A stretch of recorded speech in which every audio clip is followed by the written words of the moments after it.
Someone is sending out fake lesbian wedding announcements to small papers in Iowa and Texas. Now, of course, gay marriage is legal in Iowa, but not in Texas, so it's interesting that a Texas newspaper would be willing to publish a fake wedding announcement when it has to do with a lesbian couple. But the paper in Iowa, the Mars Daily Sentinel, noticed that there was something a little strange about this wedding announcement because of the picture. So let's put the picture up.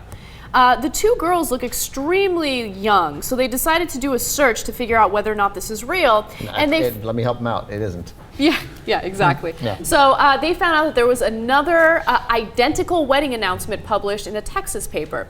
So they also noticed that the two girls are actually high school students, which is a little problematic. And they don't even know each other. They're from two separate high schools, and somebody photoshopped the pictures of the picture of the two girls together.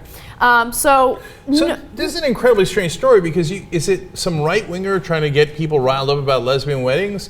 Or is it just the troll having fun? Because if it's a troll having fun, I get it, right? If it's a right-winger, boy, one, this is mentally challenged, right? I mean, how are you going to rile up controversy, especially in Iowa where it's legal? So what difference does it make? I don't think it's controversy. I don't think that it's like a right-winger. If anything, it's a troll. And my theory or my hypothesis is that one of these girls has some sort of bully, someone who's jealous of her or whatever it is, and they want to put out like... What a weird strike back. Oh, man, this girl in a high school in Michigan, I'm going to get her by putting a lesbian announcement in an obscure Iowa paper?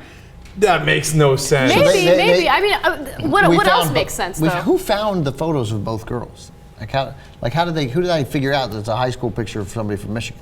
People with too much time on their hands. I mean, bless their hearts for doing journalism, but I mean, man, they really went arthroscopic on this. Yes. Yeah. Now, okay, by the way, if it's a right winger who's trying to somehow gin up controversy, it could not be more counterproductive. Because those are very attractive women. I mean, they're younger, they're girls, right? Yeah. But like, I think that, for example, with the younger kids, let's say they want to show up, oh man, lesbians are wrong, and they see those two girls, I think the kids in high school are going to think, maybe not so wrong. Do you see what I'm saying? A little counterproductive.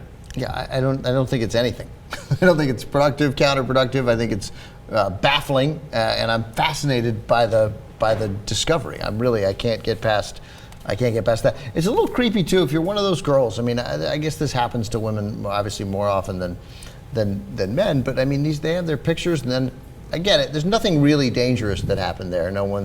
But imagine if you're that girl and you got your pictures taken for your graduate, for the yearbook or whatever it is, and then all of a sudden you're like, somebody's stolen your photo and a paper in a different state and put a wedding announcement in it. It would make, I mean, if I were the father of that daughter, I would. I'd be angry, although there's really, then you'd calm down, you'd be like, I guess there's really nothing to fear here, but I'm angry that somebody took the likeness of my daughter. An example of that is the whole Matt Taiteo story, right? Because think about it, that random girl's picture was used to troll him and everything.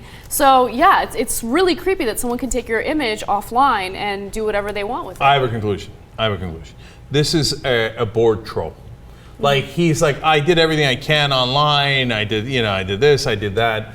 I don't know. Let me take a girl from Michigan. Let me take a girl from somewhere else. Let me put her in a newspaper in Iowa and Texas and see what happens. Or somebody read their wedding announcements and was like, I wonder what their standards are for wedding announcements. Let's see if I can pull this off. Yeah.